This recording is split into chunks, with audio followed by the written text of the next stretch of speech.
Our second reading is from the Gospel of John, chapter 18, verses 33 through 38 alpha. Pilate then went back inside the palace, summoned Jesus, and asked him, "Are you the king of the Jews?" "Is that your own idea?" Jesus asked, "or did others talk to you about me?" "Am I a Jew?" Pilate replied. "Your own people and chief priests handed you over to me. What is it you have done?" Jesus said, "My kingdom is not of this world. If it were, my servants would fight to prevent my arrest by the Jewish leaders. But now my kingdom is from another place." "You are a king then," said Pilate. Jesus answered, "You say that I am king. In fact, the reason I was born and came into the world is to testify to the truth. Everyone on the side of the truth listens to me." "What is the truth?" retorted Pilate. "This is the word of the Lord." Thanks. Jeremiah was a bullfrog, was a good friend of mine. I never understood a single word he said, but I helped him drink his wine.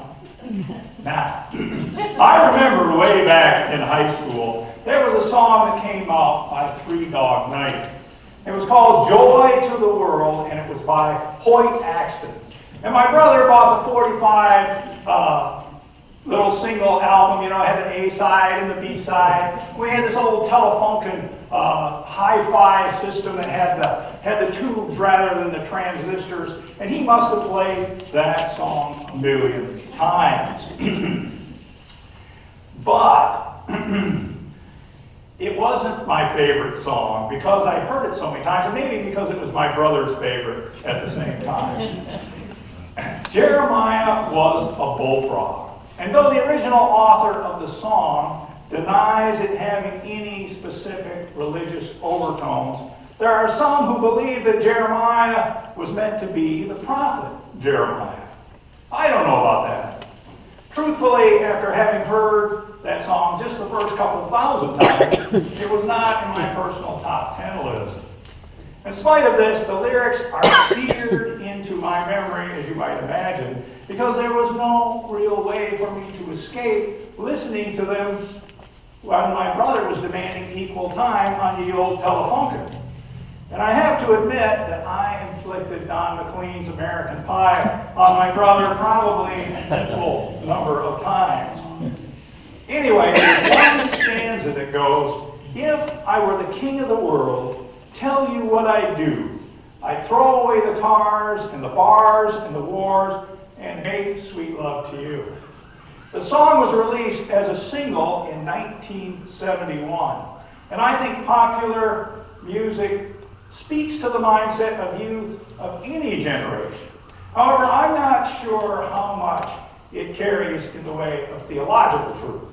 What I think is interesting about this song is that it addresses the way that people conceive of kingship, what it means to be king. Hoyt Axton obviously believes in some kind of ultimate power that can control the world's population as if they are automatons. Don't drive cars, don't go to bars, and don't get into fights.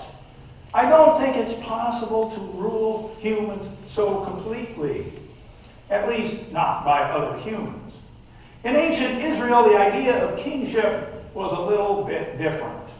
Back 3,000 years ago, a king was basically a jacked-up warlord, someone who led a band of warriors and took over a few towns and demanded that the local population support him. If you read the story of King David, you will find out that this is more or less how he came into power. First over Ziklag and ultimately over the tribes of Israel. But David was a king with a difference. He loved his people and he loved God. So David moves the concept of kingship a little bit in the positive direction. Perhaps this is why God had Samuel anoint him in the first place. And perhaps it is why God made a promise to him, to his descendants, to Israel, to all humanity regarding the rule of King David. In our responsorial psalm for today, we get the oath that God made. One of your own descendants I will place on your throne. If your sons keep my covenant and the statutes I teach them, then their sons will sit on your throne forever and ever. And it was in hope of the coming of another king like David that the Israelites lived.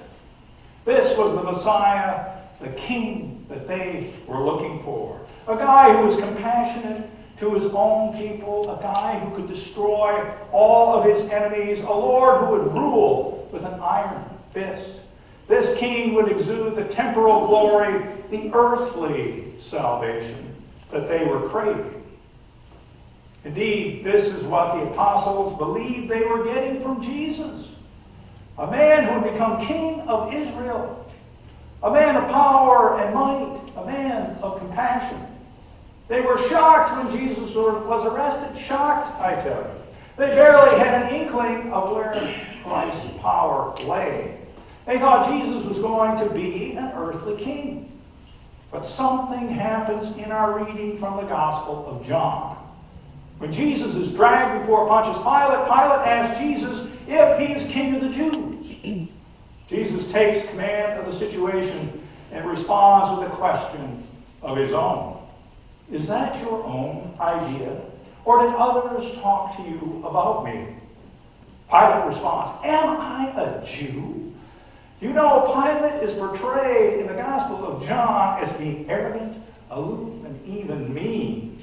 And this is also how he is portrayed in historical sources. Josephus, one of the main sources for this period, painted him pretty much as a jerk.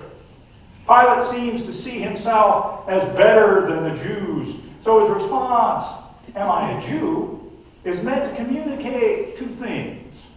First, how could Pilate even know who Jesus is? The Jews are so far beneath him, he takes no notice of him, even though he's procurator over Judea. Second, even if Jesus were king of the Jews, Pilate's not his subject. So Jesus has no power over him. That's what he believes. It is at this point that Pilate asks, what is it you have done? Jesus now responds to the accusation that he is claimed to be king of the Jews. He says, my kingdom is not of this world. It is at this moment we see a transference of the idea of kingship from earthly, temporal king to heavenly king.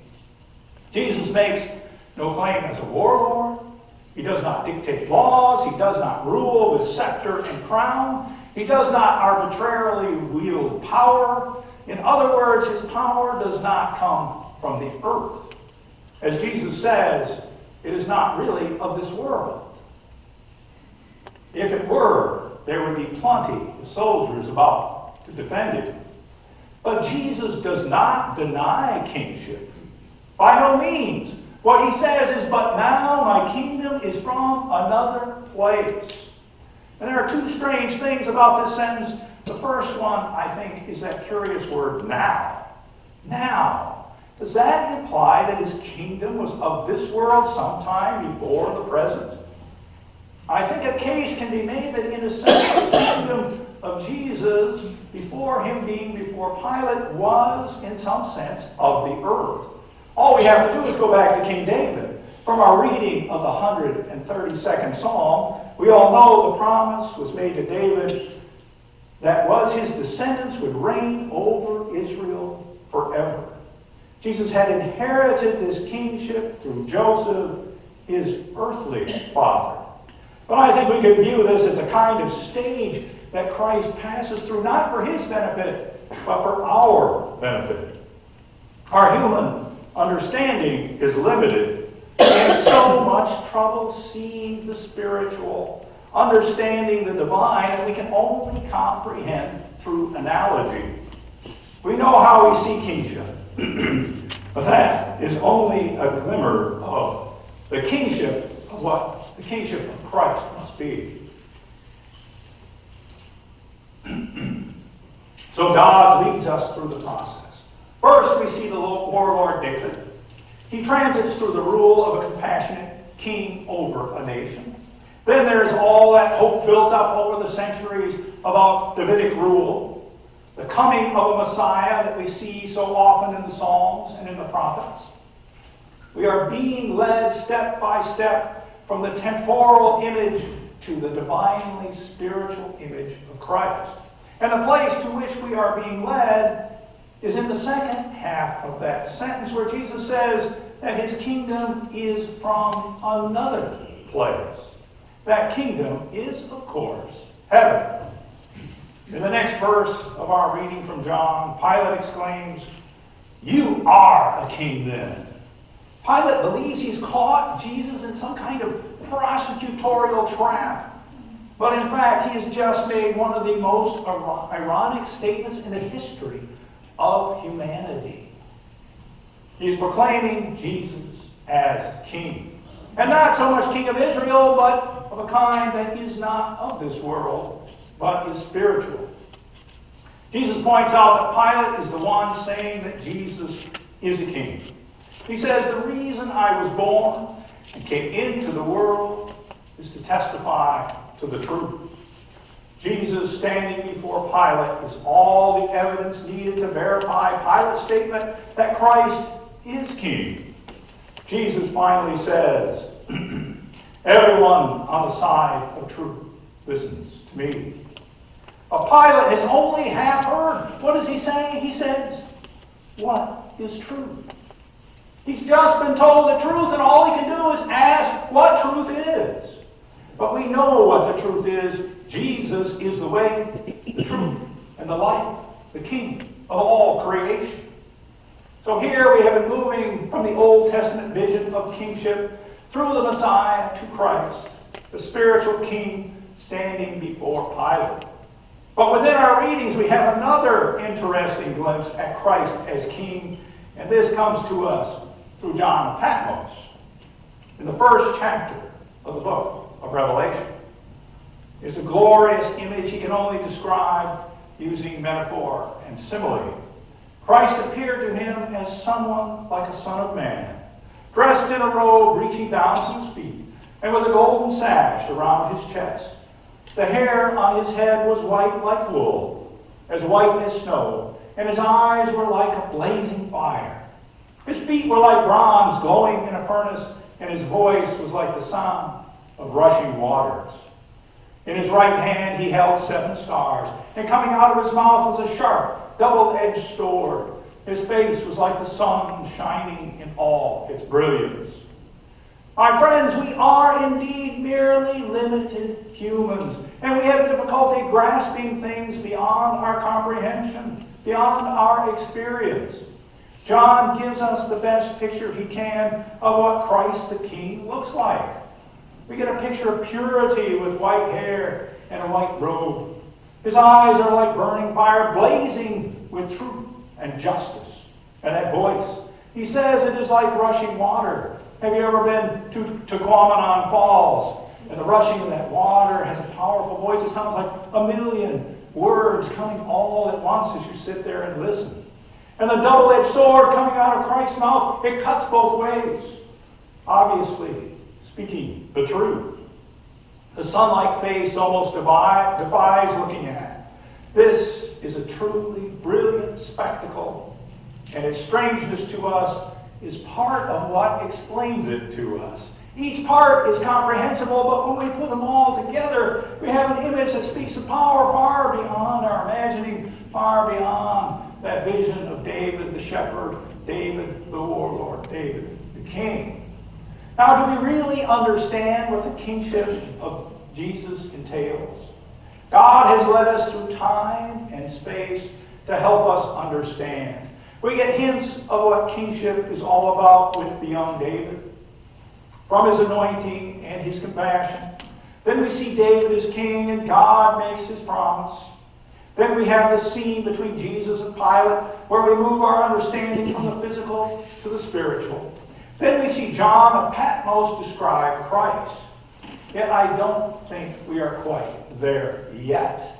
I don't think we'll ever understand what Christ's kingship means until we meet with Christ face to face. When John met Christ, This is what Christ said to him. Do not be afraid. I am the first and the last. I am the living one. I was dead, and now look, I am alive forever and ever. And maybe this is where our understanding is being brought to. First, to take comfort and not to be afraid. Second, to know that one with God, Christ is the first and the last. And the significance of Christ being the living one is that he is alive in both a physical and a spiritual way. Alive in us and alive with us. Alive forever. Christ is King, ruler of all things, and ultimately ruler of our hearts, which is the most important thing to us. Hoyt Axton's song about Jeremiah the bullfrog and his speculation on what being the king of the world would be like was not my favorite when I was young. But I suppose it's grown on me a little bit over the years. It's now inextricably tied up with memories of my youth and that old Telefunken hi-fi set. You know, I don't think Hoyt Axton meant the bullfrog to be Jeremiah from the Bible. And I think his idea of kingship may come from searching for words that rhyme with war. Yet I think we might make something of the refrain of this song. It goes something like this. Joy to the world, all the boys and girls. Joy to the fishes in the deep blue sea. Joy to you and me. And that's kind of an appropriate way to view Christ's kingship, as a joyous thing for all of us. With Christ as King, we can be sure of the ultimate justice and love, in spite of our faults, in spite of our sins. It is Christ's kingship that carries us into Advent and moves us on toward Christmas. So let this holiday season be a time to remember who it is that we serve. It is Christ, the King. Now please bow your heads and pray with me. O great King, creator and ruler of the universe, you made us in your image so that we might be in relationship with Jesus Christ, our Lord and King. God, make us obedient to him that we might be your people and you might be our God. Amen.